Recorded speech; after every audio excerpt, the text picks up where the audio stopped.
Alright, it is Moke 2FM. You know what it is. I'm joined in the studio right now by a very special guest. Very special guest. OG. Is it okay to call you an OG in the game, Rob? Yeah, well, I don't think I'm going to get away with Young G. Young G. Well, yeah. Young OG, you know, like Fabulous maybe. Nah. Rob Kelly is in the building. Rob, it is so good to see you, man. How you been? I'm alright, man. How are you? Yeah, chilling. chilling. You came up, Mo. You came up. Came a long way. They put you in the big house, though. Yeah, they put me up. Yeah, I don't know. I'm still chancing my arm, but you know, come a long way from the days of. We used to be in that little studio. We were in that little studio. Yeah. Yeah, But for that's years. where one of these studios where I first ever did my first ever rhyme was here, like. Yeah, back in the day with Yeah. Wes Darcy. 15 years ago. 15 years deep in the game. 15 years, yeah, a long time. Jeez. So you've basically seen and pretty much done it all when it comes to hip hop in Ireland. I mean, I've done a lot, yeah. I'm lucky to still be able to do it after all these years, you know what I mean? When did you drop, I think, what was your first project? The Collection? Collection? Wow, that was just like a bootleg, like or whatever, freestyles and That all was a big yeah. mixtape though, because you had like a big UK Well, I don't think DJ. anyone ever really did mixtapes over here before me, because everyone before me came out like with albums or EPs or 12 inches that they were pressing, so Yeah. I was probably more influenced by what was going on in New York at that time, so Yeah. I did a mixtape myself just to put it, because I didn't have access to producers and all that really back Yeah. then anyway. I only had one guy, Mike. Yeah. And we just did that and put it out, and that was like a bootleg. But that kind of opened the door down the line for the labels and stuff. Everything that came after that, bragging rights, all that, drop kicked, all that. But all that, would have started from being here. 'Cause I didn't have records or nothing. I just came to the radio station to Freestyling. freestyle. Yeah. Wow. And that was the Collection was 2004, was it? 2000. I think it might have been 2003, 2002. Man. I can't remember the Triple years. OG, All run triple into each OG. other after once you get over a certain age, they all run into each other. But yeah, a long time. What's so you said like 15 years in it doing making hip hop in Ireland. I mean, what's been the highlight for you? Oh man, Because there's been so much. so many. I would say the St. Patrick's Day Massacre mixtape was probably the biggest achievement that I hosted. No. Damn it, that's me up there. Too many highlights. One of them, definitely going to Memphis Bleek's wedding. That was one of the highlights, even though it wasn't strictly music, but being over there with at Bleek's wedding, Rockefeller wedding. Yeah, that was definitely a highlight. Did you see Jay or you can't say? We were on the same row. So because we were on Bleek's on the groom side, so the groom didn't have as many guests as Ashley. She had the big party with her, so there was only a few. So yeah, Jay-Z was there. Yeah. Wow. He was like 2-3 rows, sitting 2-3 rows in front of me. I was sitting beside True Life's brother Debo, who runs the label with Bleek, and Hove was there. Like, but it wasn't like we were up like, hey, what's up, Hove, or whatever. No, we were just like, you know what I mean. Gotta keep it chill. Yeah, keep it moving. You've done a lot of stuff for Bleek. Yeah, no, we're good friends. We met in 10 years ago. That's 10 years ago. Imagine that. That seems like it's only 2 years ago. So we met 10 years ago, and as you know, he's come over here a couple of times or whatever. So we're just more like friends or whatever than do music together, because Bleek can tell you straight up, I don't like that. yeah, I know. He's a real dude, definitely. But one of the highlights I have, one of the real highlights was down to Bleek and down to a number of people, was working with Sean Price, the late great Sean Price. Absolutely. Because, Bleek put me on a record on that he was putting on his mixtape RNS, and I did the verse, but Sean Price didn't know I was doing it. But Bleek was Sean Price's cousin, so when he come over here, I'd be playing Sean Price. You know, I play Sean Price 24/7. So you put me on to Sean Price big time. Exactly. So I'm playing his music. He was like, "Oh, that's my cousin." Da. So when he had that record RNS, he gave me the voice on it on the low. So I did like 2 verses. I sent it to him. He was like, "No, that's not it. Yeah, come back, do another one." So I did one. Long story short, Sean Price was like, "I don't know who Rob Kelly is, but he killed that." And then we got in contact or whatever. So after that, then, like, just random stuff would happen. I'd be on Twitter and I'd see Sean Price put out a tweet and it'd be Black Irish Rogue album. This is fire. Yo, Rob, this is fire. I was like, Jesus, this guy's like my idol. Like, your idol, your hero. Yeah. Crazy. But I never reached out to him and be like, hey, can we do a song together or whatever? Because I didn't want, the kind of character it was. I didn't want to, like. Yeah, of course. You know what I mean? Yeah. You don't want to feel like you're reaching. Yeah, exactly. Yeah, And plus, like, you can buy verses off people, but I never wanted to be like one of them people that buys the verse because, no disrespect to it, it's part of the game, but I wanted to be on. A lot of people, they make a lot of money off that. I know they're charging big money for these big features. Yeah, like but like $5,000 upwards. People within the music can kind of see through that, you know what I mean? Oh yeah, so, big time. So big time. they know who's working with each other off the strength and who's getting paid or whatever. So I never wanted to go down that road, but I had done a record. I did the SAS EP with SAS, No Blacks, No Dogs, No Irish, and we had Rim from the Villains on there, who's on the first single off Jefe. That was your last project that you dropped? Yeah, that was the last one, right? And then we had a song called The Wicked on it, and Rim was on it, and P.F. Cutton was playing it. Sean Price was in the studio, and P.F. Cutton was playing it, and Rim was playing it for him. And then one day I woke up, and I checked my mentions on Twitter, and it was just Sean Price saying, yo, to me. I didn't know what he was talking about, and I went into my DMs. He was like, I have this record I want you to do. Yeah. If you don't want to do it, we're still good money. So if I don't want to wow. Yeah. So I said, cool, I'll be back in the studio next week. The whole week I was nervous because I was like, how am I going to, you know what I mean? Yeah. This is like, the last one he didn't know I was doing it. I just kind of snuck the verse on. This one is for his album or whatever. So I sent it to him, didn't hear nothing back from him for a day, and then he sent me back like fireworks. Yeah. So then like a week later he put a picture of me on his Instagram and he's like, Rob Kelly rhymes better than you, and I got a verse for you. So he was supposed to be on this album, and then unfortunately so I didn't want to speak about that just to push the album or whatever, because you know I don't want to look like I'm using that just to promote the album or whatever. But that was probably the biggest highlight of all, getting to work with Sean Price. So definitely not only Sean Price we worked with, like we mentioned Bleek there, SAS. There's been a lot of other big features that you've collaborated with. Yeah, because you were kind of one of the first out of Ireland to get these international one of the collabs. First, yeah, definitely. Shout out Frankie Crutches. Frankie, yeah. I think Frankie's out now. I'm not sure. I think Is he? Yeah, I think he's out. Dip said he was down, was he? Or he had beef with them I or think something? he was affiliated somewhere early days, and there was a big fallout, so whatever. He's over on the other side. So that's it. Yeah. Crazy. The other side. No, I did work with a lot of international artists, I suppose, over the years. Yeah, and you've opened up for pretty much everybody. Everyone. Yeah. Everyone, and there's nobody we really didn't get out of the to open up for, to meet over the years. Like my favourite show that I've done with you when I used to open up shows with you was hands down for me. I don't know how you feel about this. Raekwon at the Button Factory. That was insane. That was a good one. Because the act that were on before us were absolutely brutal. I'm not here to speak on that. No, but let's just call a spade a spade. They were absolutely shit. And, the promoter was like, Mo, if you got your laptop with you, can you do something out there? And then what was good about that gig was for Raekwon was actually our hype man, because he was at back of the stage with the microphone, getting the crowd going. That was before Patrick's night, was it? As well? Oh, that was mad night in Dublin. Absolutely insane. And House Shoes, shout out to House Shoes. House Shoes, that's where I met him that night. Actually, that's cool. Yeah, I remember that. Yeah, that was one of the good ones. I liked one of the Nas, when we opened up for Nas.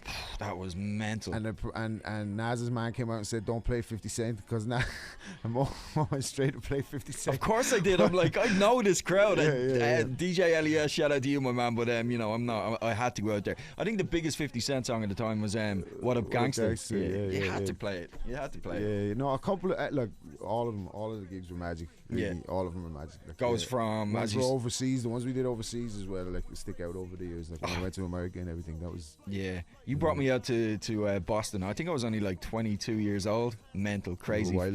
First time in the US, doing shows, getting paid, getting laid. Whoa. And all that.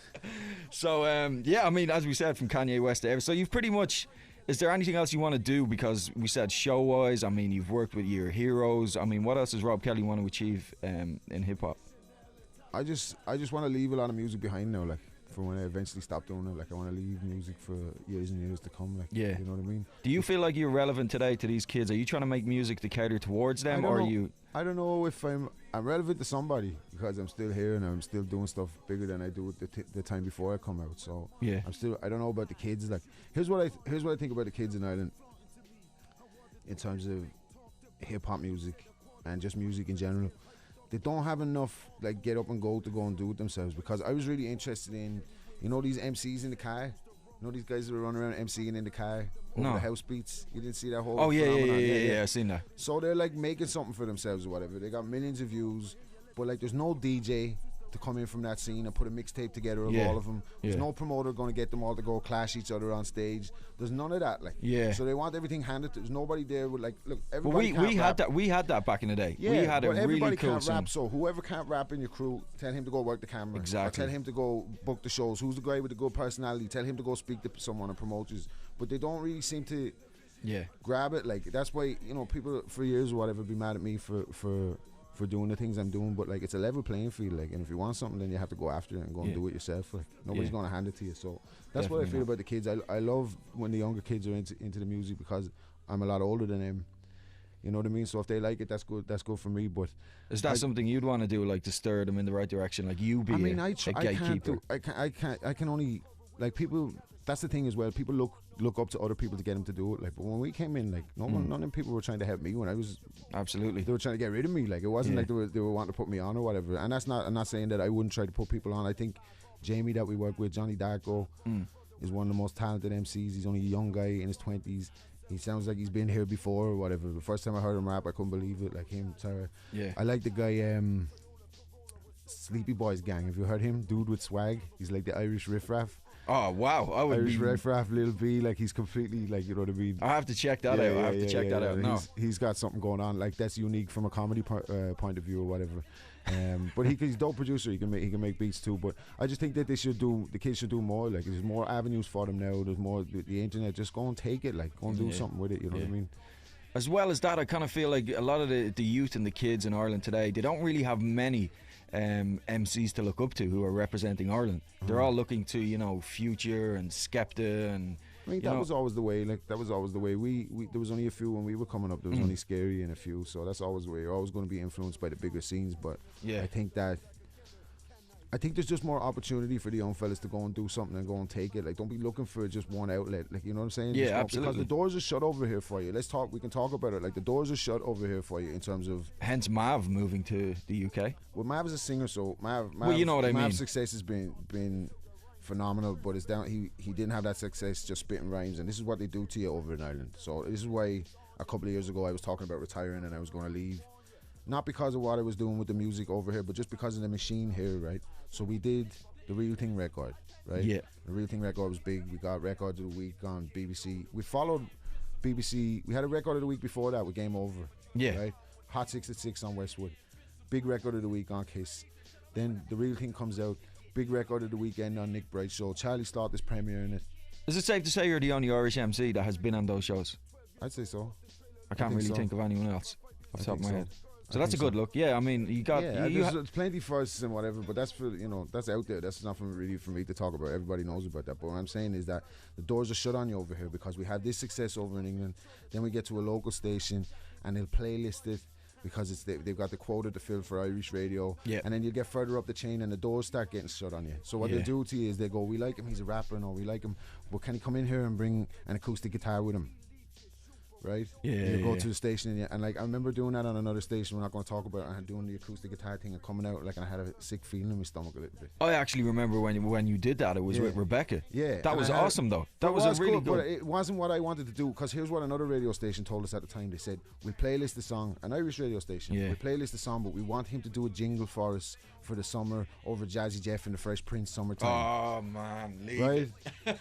So that's the kind just of thing corny, you know. That's what they'll do to you. They get these kids. One of the guys, MC Lynchy, that has those freestyles and he had millions of views or whatever. Did you see a single? Yeah, of no course. No disrespect to the little guy. Did you see a single? Yeah. That's not him, is it? No, it's not him. He's rhyming over some guitar and they got him with a band and an acoustic guitar. Emo-looking band with the straightened hair. Taking away what's good about him and trying to turn him into something different because they don't understand hip-hop over here. So all these kids, like the radio door that they're chasing and all, that's shut for you. So make it happen for yourself. Like, take.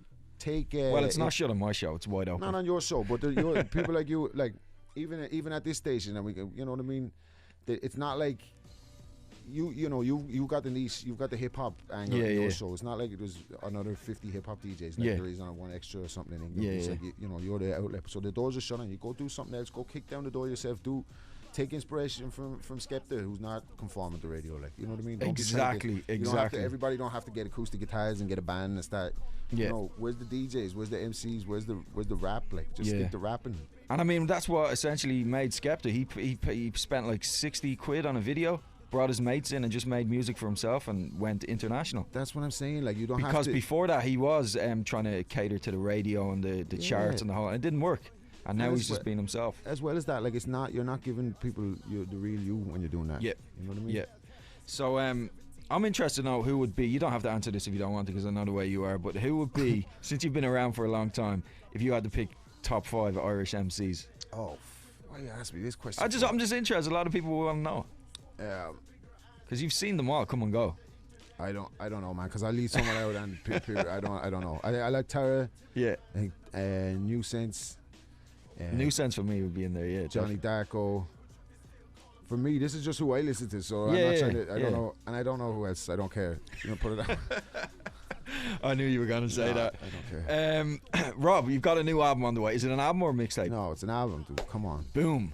Tell us about this album, Kel Jefe. This album's called Kel Jefe. Why Kel Jefe? Kind of sounds Mexican. Yeah, because in Wexford, I'm from Wexford, so people from Wexford sometimes say Wexico. Wexico. Taking it, you know what I mean? Wexside. Oh, okay, I never heard that though. Yeah. Well, you don't be down there enough. I know, yeah. So, and then like I was playing around with that for a while, the L's, and just putting Kel on them. So this is like the third one. That's a Kel. Yeah. Because it was Kel Terrible, Kel, that's Pero right. EP, and now Kel Jefe. Kel Jefe. But yeah, it was just something that I wanted to do, just as a kind of a ironic nod to Wexford. Nice one. So it's on Soul Spasm, New York label. Yeah. Which is home to like Torre, Jean Grey, so some reputable underground artists. Big song, man. And yeah, it sounds good. It's all me. I didn't do any really radio singles or nothing. Just all Nice. rhymes straight from start to finish. No, Features. No We Are the World records. No dance music records. No no dabbing records. I don't even know what that is. Honestly, I'm too out of touch. I don't even know what that is. No, none of that. No auto tunes. None of that. So just all straight rhyming the whole way through. I think people are going to love it. It's definitely the best thing I've ever done. Really? After all these years, 1,000,000%. Better than the St. Patrick's Day Massacre hosted by Moke. 1,000,000%. Shout out Mayhem Everything as from well. From the first bars, from the first everything. Everything is just different. It's I took my time with it. It took me 2 years to make it, and I've been working on other stuff even to put out after this, and I was working on stuff in between. But this is definitely Wow. I worked with J57 on it. He signed me, so I knew him from back when he worked at Fat Beats, and now he's like producing for Method Man, and he's A&R, and so he was when he got the job A&R and at Soul Spasm, he reached out, so we signed up straight away. He's done a beat on there. We have Transformer, who's in a group with Dank from Frank and Dank, Dilla's guys. He's done a couple of beats. We have Tony Mahoney from London, who brings a dark vibe to it. We got him, and I don't want to leave anyone out. Who else have we got? Oh, Mook from Waterford, from Sounds Phonetic. Mook lace me with some gems on there. Yeah, he definitely comes up with the gems, Mook. Yeah. So Kel Jefe, feature wise, who have you got on the project? I've got Rim from the Villains on the first one called F Mitch Green that was out on the blogs, and Two Dope Boys and all that last week. I have Johnny Darko and Terra on one of them, and I have a really, really cool guitarist from Wexford called Wolf. You heard of Wolf yet? He sounds scary. Yeah. I don't know if he's that scary, man, but he's good on the guitar. He does like a blues guitar solo. You're going to hear it on the song. Anyway, so that's the features, yeah. Big time. All right, well, we definitely look forward to that. And when can we expect Kel Jefe? It's out for pre-order now, so you can go pre-order it right now. And Get on that. Come live on June the 10th. June 10th. A video for Black Mass as well that we're going to get into. So Black Mass. Oh, we have Black Mass here that we're going to get into exclusive. Yeah. I hope it's exclusive. You haven't gave this to anybody else, have you? I might have gave it to you first, but it might be already out there. I don't know. No, I didn't. It's all right, exclusive Rob, to your audience. Yeah, put it that way. Rob, it was nice having you, man. I really look forward to this album, and we're going to get into Black Mass right now. Inspired by the movie, no? Absolutely. Yeah. Never seen it. Yeah, have you not watched it? No. I saw the trailer, but in the trailer, what put me off watching it was Johnny Depp sounded like he was doing an impression of Ray Liotta in Goodfellas. True, yeah. I never thought of it like that. So I said he was biting him. Yeah. So I had no biters. No biters. Rob Kelly, Kel Jefe on the way. This is an exclusive Black Mass. Rob, nice one, man. Cheers, dude.